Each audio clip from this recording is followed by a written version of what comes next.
part of spiritual development is to recognize the satanic tendencies that characterize you and to fully wrestle with them and to integrate them. That's the thing. It's not so much to cast them away, it's to transmute them. You know, and you can see the difference between people who've done that and people who haven't, at least to some degree, because people who haven't integrated the shadow at all are naive. And you can tell that when you look at them, and you can tell that when you talk to them. And because they're naive, they're often resentful as well because they get taken advantage of. And someone who's integrated that more, they're dangerous in the martial arts sort of way, which is they're dangerous, but they don't have to use it because their presence radiates implicit potential for havoc, and that's really necessary. It's one of the things that gives people self-respect. If you're harmless, you're not virtuous. You're just harmless. You're like a rabbit. A rabbit isn't virtuous. It just can't do anything except get eaten. It's not virtuous. If you're a monster and you don't act monstrously, then you're virtuous. But you also have to be a monster. Well, you see this all the time. Harry Potter's like that too. It's like he's flawed, he's hurt, he's got evil in him. He can talk to snakes, man. He breaks rules all the time. All the time. He's not obedient at all. But, you know, he has a good reason for breaking the rules.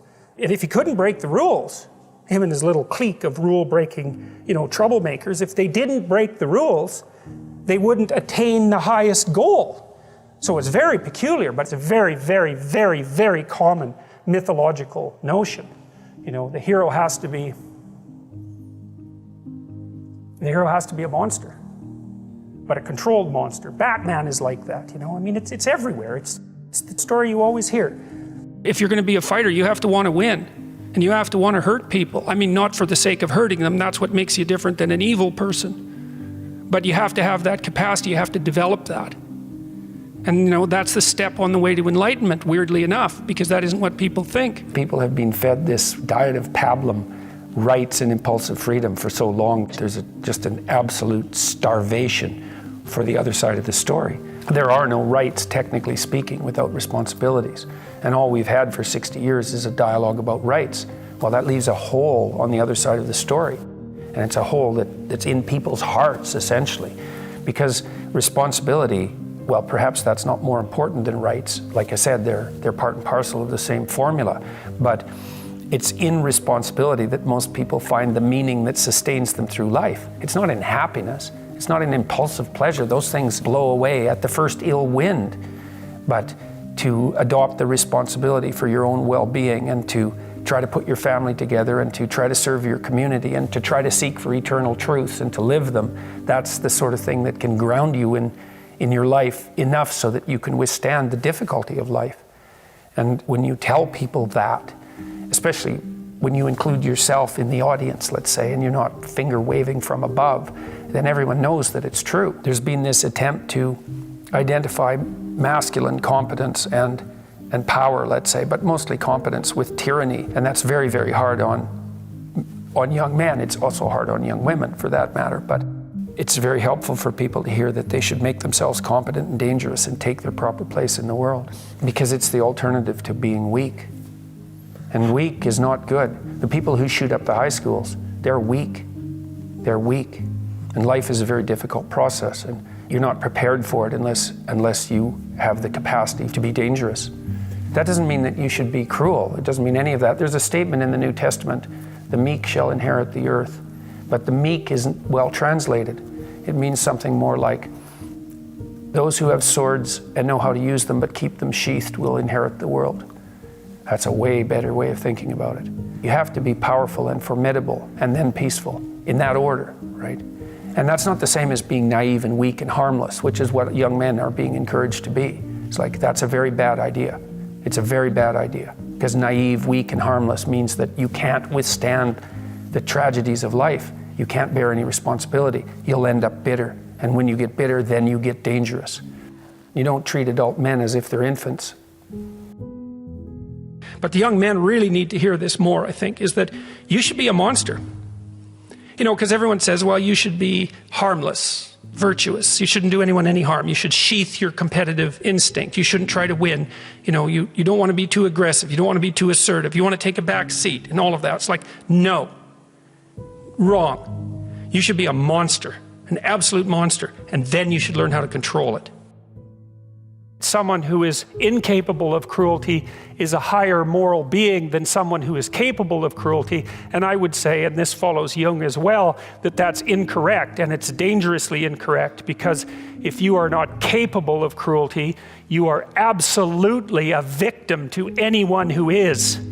And so part of the reason that people go watch anti-heroes and villains is because there's a part of them crying out for the incorporation of the monster within them, which is what gives them strength of character and self-respect, because it's impossible to respect yourself until you grow teeth. And if you grow teeth, then you realize that you're somewhat dangerous, or maybe somewhat seriously dangerous, and then you might be more willing to demand that you treat yourself with respect and other people do the same thing. And so that doesn't mean that being cruel is better than not being cruel. What it means is that being able to be cruel and then not being cruel is better than not being able to be cruel. Because in the first case, you're nothing but weak and naive. And in the second case, you're dangerous, but you have it under control. And you know, a lot of martial arts concentrate on exactly that as part of their philosophy of training. It's like, we're not training you to fight. We're training you to be peaceful and awake and avoid fights. But if you happen to have to get in one, and I guess the philosophy also is that if you're competent at fighting, that actually decreases the probability that you're going to have to fight, because when someone pushes you, you'll be able to respond with confidence, and with any luck, and this is certainly the case with bullies, with any luck, a reasonable show of confidence, which is very much equivalent to a show of dominance, is going to be enough to make the bully back off. And so the strength that you develop in your monstrousness is actually the best guarantee of peace. And that's partly why Jung believed that it was necessary for people to integrate their shadow. And he said that was a terrible thing for people to attempt, because the human shadow, which is all those things about yourself that you don't want to realize, reaches all the way to hell. And what he meant by that was, it's through an analysis of your own shadow that you can come to understand why other people are capable, and you as well, of the sorts of terrible atrocities that characterized, let's say, the 20th century. And without that understanding, there's no possibility of bringing it under control. When you study Nazi Germany, for example, or you study the Soviet Union, particularly under Stalin, and you're asking yourself, well, what are these perpetrators like? Forget about the victims, let's talk about the perpetrators. The answer is, they're just like you. And if you don't know that, that just means that you don't know anything about people, including yourself. And then it also means that you have to discover why they're just like you. And believe me, that's no picnic. So that's enough to traumatize people, and that's partly why they don't do it. And it's also partly why the path to enlightenment and wisdom is seldom trod upon, because if it was all a matter of following your bliss and doing what made you happy, then everyone in the world would be a paragon of wisdom. But it's not that at all. It's a matter of facing the thing you least want to face. This is an interesting thing about the integration of the shadow, because recognizing yourself as the locus of evil, let's say, actually, in some sense, gives you far more respect for yourself, strangely enough, because the same respect that you might have for a wild animal or even a monster. So then maybe you learn to treat yourself differently. Like, I think this is particularly true with regards to the discipline of children.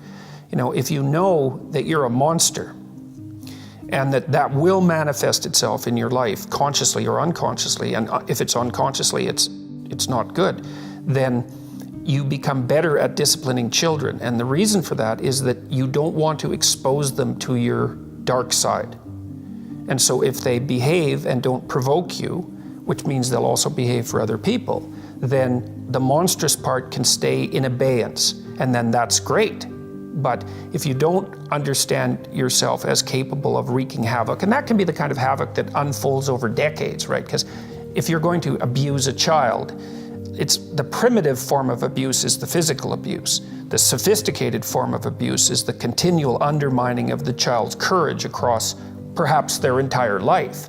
And there's a terribly monstrous element to that. And if you're not respected properly by the child, say, you will absolutely take revenge on them. And, in some sense, that's the whole Freudian psychoanalytic story. It's not all of it, but you either have that or it has you. Those are the options. And you don't become safe by being castrated.